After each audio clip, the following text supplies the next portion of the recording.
بسم اللہ الرحمن الرحیم الحمد للہ وقفا والصلاة والسلام علی عبادہ الذین اصطفى اما بعد قال رسول اللہ صلی اللہ علیہ وآلہ وسلم ان هذا ابنی یقتل فی ارض یقال لها کربلا فمن ادرکہ فلینصرہ صلوات پڑھیں محمد علیہ حضرات یقیناً شب چاند رات سے آپ لوگ مصروف اعضاء ہیں اور خصوصاً اس علاقے والے اس بستی کے لوگ تعزیہ داری اس کے بعد سینہ زنی ماتم داری خداوند عالم سے دعا ہے کہ آپ تمام حضرات کے عمل کو قبول فرمائیں اور رسول اکرم یہ دیکھ رہے ہیں کہ آپ لوگ کس طرح سے اجر رسالت کو ادا کر رہے ہیں۔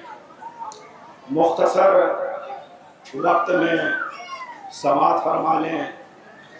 پیغمبر اکرم ہیں، امام حسین کا بچپنا ہے، اصحاب آپ کے پاس بیٹھے ہیں۔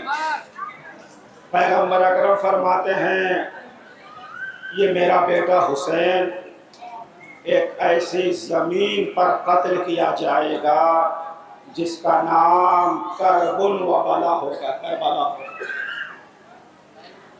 اور جو بھی اس زمانے تک زندہ رہے اس کے لیے ضروری ہے کہ میرے بیٹے کی نصرت کرے، مدد کرے۔ یہ اللہ کے رسول نے مدینہ منورہ کی سرزمین پر فرما دیا۔ آپ کے ایک صحابی کا نام ہے انس بن حارث الکاہلی۔ صحابی نے سنا، جب رسول اکرم کے دہن مبارک سے سنا، وہیں سے یہ ارادہ کر لیا کہ اگر اللہ نے ہمیں زندگی عطا کی تو ہم حسین کی نصرت میں شریک ہوں گے۔ اس صحابی کا نام ہے انس بن حارث الکاہلی۔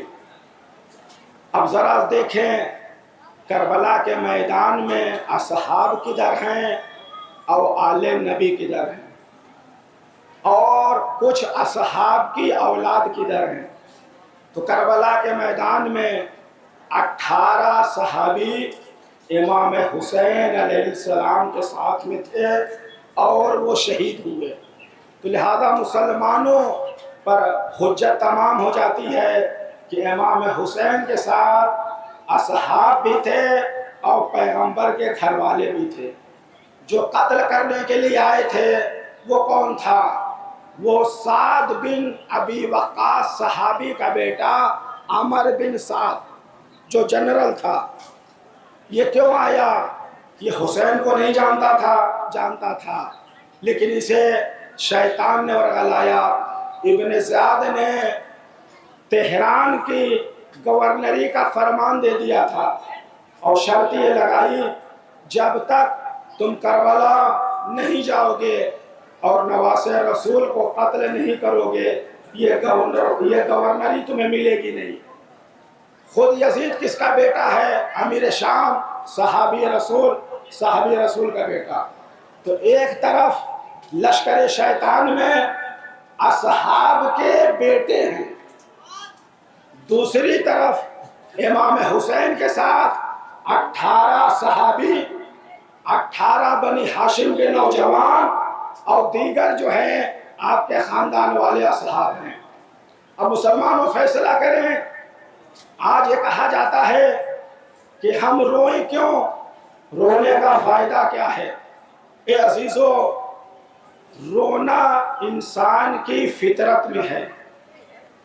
اپنا کوئی مر جاتا ہے تو انسان روتا ہے یا نہیں روتا ہے؟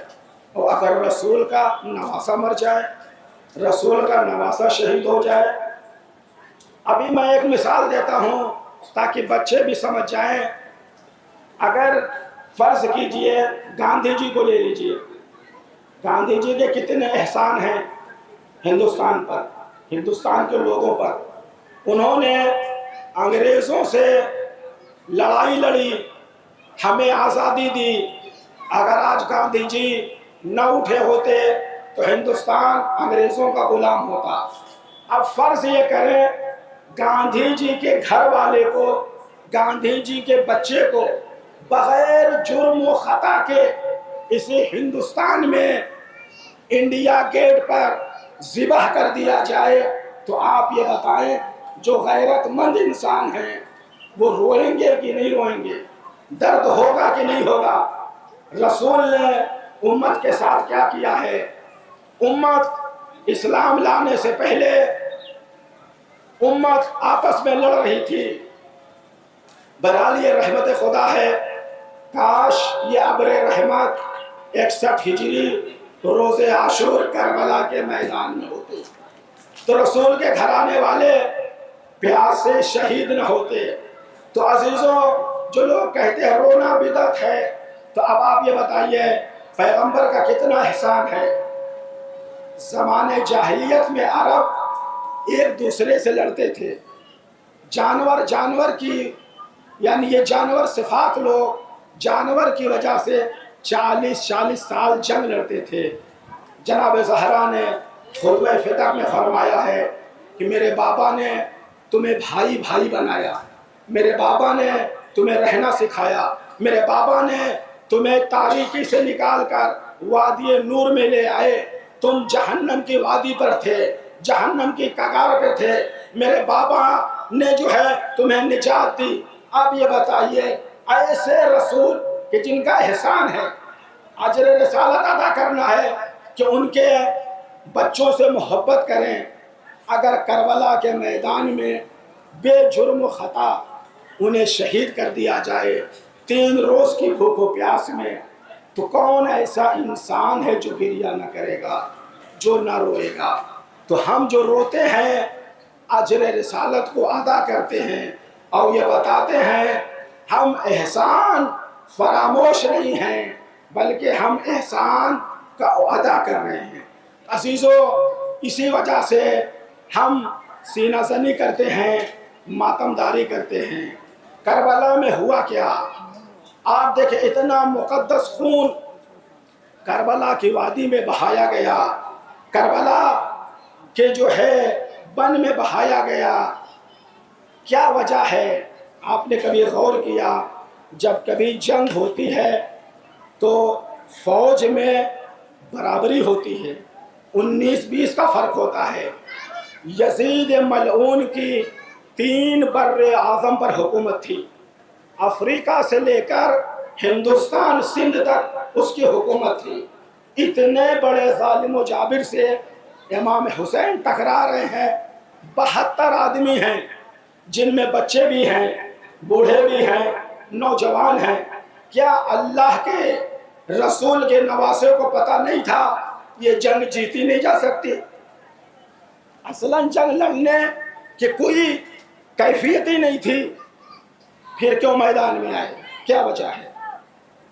امام حسین علیہ السلام نے اپنے وقت میں دیکھا جب لوگ بے ہوش ہو جائیں، غفلت کی نیند میں سوئیں، تو ان کو جگانے کے لیے جنگ کے اصول کو بدلنا پڑتا ہے. کربلا سے پہلے طاقت کا مقابلہ طاقت سے تھا، کربلا میں امام حسین نے کردار کا مقابلہ طاقت سے کر دیا. خنجر کا مقابلہ سر سے کیا، تیر کا مقابلہ سینے سے کیا. یہ امام حسین علیہ السلام نے جنگ کا عنوان بدل دیا. یہی وجہ ہے کربلا سے پہلے شہادت کامیابی کی دلیل نہیں تھی، لیکن کربلا نے شہادت کو کامیابی میں تبدیل کر دیا. یہ کربلا کی شہادت ہے کہ گاندھی جی ہوں، دنیا کا کوئی بھی ایسا نیتا، ایسا لیڈر ہو جس نے مظلوموں کی لڑائی لڑی، اس نے کہا ہماری لڑائی کے آئیڈیل امام حسین علیہ السلام کا کردار تھا.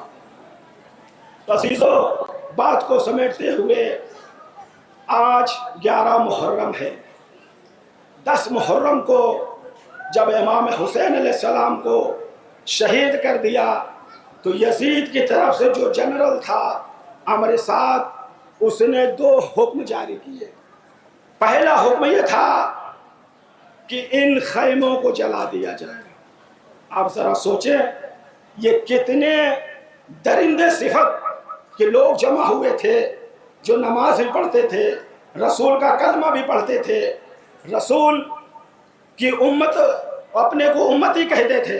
امام نے ان کے چہرے سے منافقت کے نقاب کو ہٹا دیا ہے تاکہ قیامت تک آنے والے مسلمان سمجھ جائیں تکبیر کا جھوٹا نعرہ لگا کے شبیر کو قتل کرنے والے منافق ہیں، کافر ہیں، مومن نہیں ہیں، مسلمان نہیں ہیں۔ اور جو تکبیر کی حفاظت کے لیے اپنے 6 مہینے کے بچے کو بھی قربان کر دے، وہ حسین ہیں، وہ رسول والے ہیں۔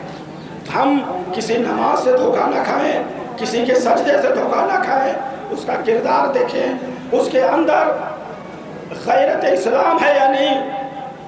روز عاشور ظہر کی نماز کے لیے جب امام نے کہا جنگ کو تھوڑی دیر کے لیے روک دو تو یزیدیوں نے جنگ کو نہیں روکی۔ اللہ کے رسول کے نواسے نماز کی حفاظت کرنے کے لیے آئے تھے، انہوں نے اسی جنگ کے درمیان نماز پڑھ کر یہ دکھا دی کہ ہم نماز کے محافظ ہیں، ہمارے گھر سے اسلام چلا ہے، جب تک ہم رہیں گے اسلام کی حفاظت کرتے رہیں گے۔ تو امر سعد نے پہلا حکم جو دیا شہادت امام کے بعد کہ ان آل رسول کے خیموں کو جلا دیا جائے۔ عزیزو، اس کے منہ سے کیا لفظ جاری ہوئے؟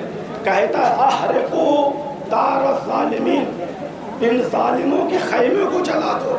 یہ بتاؤ کہ جس کی نگاہ میں رسول و آل رسول ظالم ہو وہ مسلمان کیسے ہو سکتا ہے؟ وہ مومن کیسے ہو سکتا ہے؟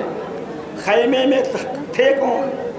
ایک بیمار کربلا تھے، چند چھوٹے چھوٹے بچے تھے۔ اے عزیزو، خیمے میں آگ لگ گئی، جناب زینب ہیں آج عباس علمدار بن گئی، حسین کے بعد حسین بن گئی، ایک ایک بچے کو نکال رہی ہیں۔ آخر میں جب خیمے کی آگ زیادہ بلند ہوئی، بیمار بھتیجے کے خیمے میں آئی، جناب زین العابدین کے خیمے میں آئی، آپ کو غش سے جگایا، کہتے بیٹا یہ بتاؤ خیمے میں جل کر مر جائیں یا خیمے سے باہر نکلیں؟ امام سجاد نے کہا بھوبھی اماں جان کو بچانا واجب ہے، خیمے سے باہر نکلیے۔ جناب زینب ہے 55 یا 56 سال کی عمر ہے، اس ضعیفہ خاتون نے 3 دن کی بھوک و پیاس میں چھوٹے چھوٹے بچوں کو نکالا، بیمار بھتیجے کو نکالا ہے۔ اس کے بعد عزیزوں دوسرا جو حکم جاری کیا امر سعد نے وہ یہ کیا کہ لاش حسین کو گھوڑوں سے پامال کر دیا جائے۔ یہ کس کی لاش ہے؟ نواز رسول کی لاش ہے، زہرا کے لال کی لاش ہے۔ جب یہ حکم جاری ہوا، جانور میں بھی کچھ اصل ہوتے ہیں، کچھ بد نسل ہوتے ہیں، لہذا گھوڑوں میں عربی النسل کا گھوڑا سب سے اچھا مانا جاتا ہے۔ کوئی گھوڑا آگے نہیں بڑھ رہا ہے کہ امام کے لاش پر گزرے۔ اے عزیزو، 10 ایسے گھوڑے آئے ہیں جو بد نسل گھوڑے تھے، اور 10 ولد الزنا یزید کی فوج سے نکلے ہیں۔ امام علیہ السلام کے جسم نازنین پر گھوڑے دوڑا رہے ہیں۔ 5ویں امام کربلا کے میدان میں موجود تھے، 5 سال کی عمر ہے۔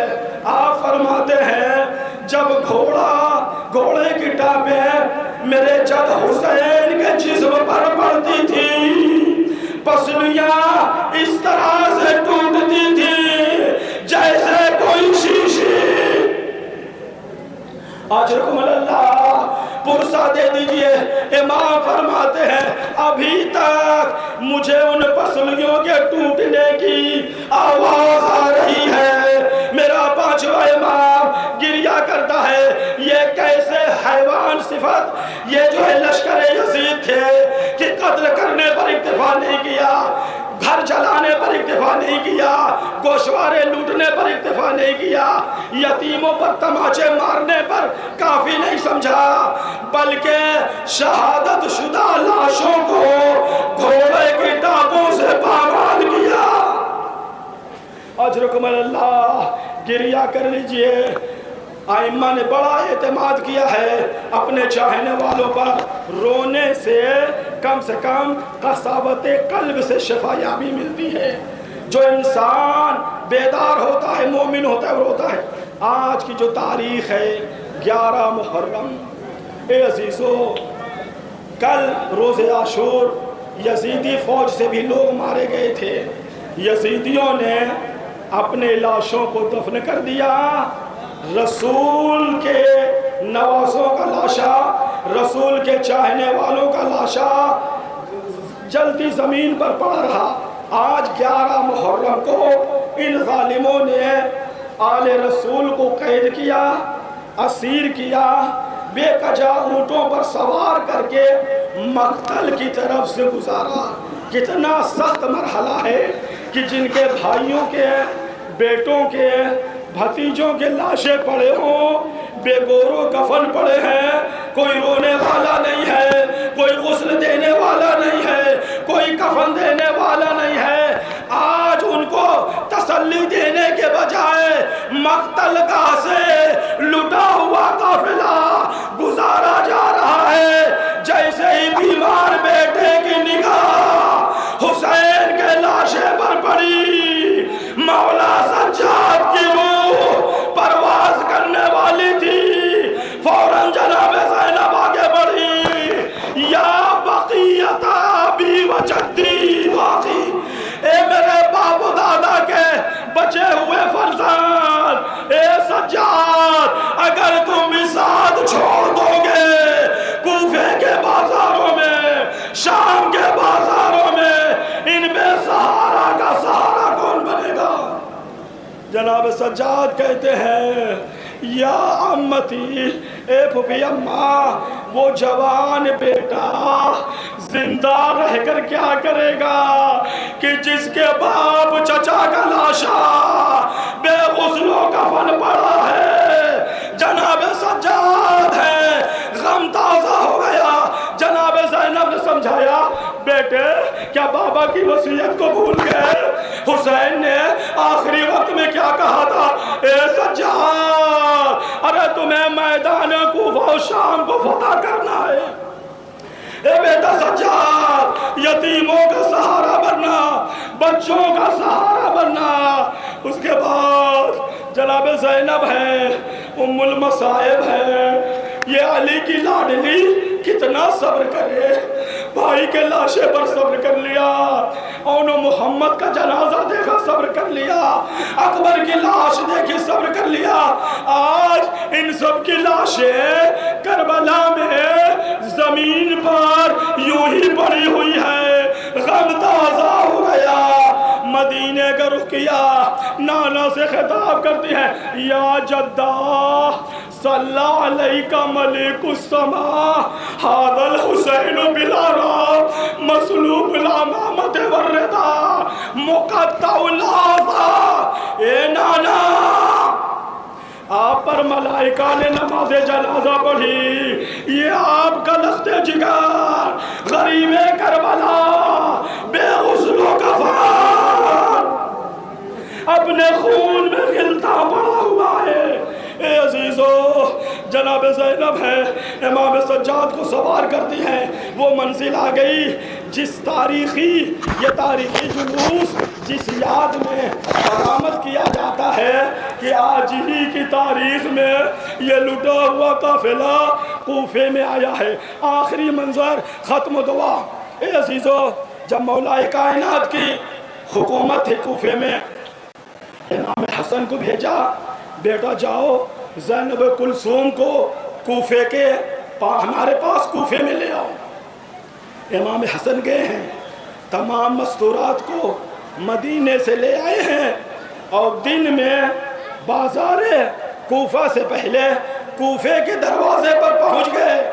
بابا کو پیغام دیا، بابا مستورات آ گئی ہیں، اگر آپ کی اجازت ہو تو کوفے میں داخل کریں۔ امام نے منع کر دیا، اے حسن یہ زینب و کلثوم ہیں، ان کے چہرے کو سورج نے بھی نہیں دیکھا، تو جب رات ہو جائے، لوگ سو جائیں، بازار میں سناٹا ہو جائے، تو میری بیٹیوں کو داخل کرنا۔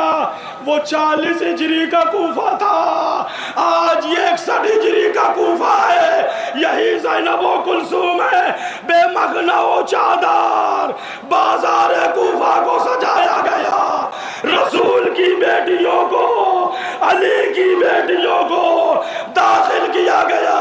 ایک ندا دی گئی، او تماشائیوں تماشا دیکھو، یہ رسول کی نوازیاں ہیں، یہ علی و فاطمہ کی بیٹیاں ہیں۔ انا للہ و انا الیہ راجعون۔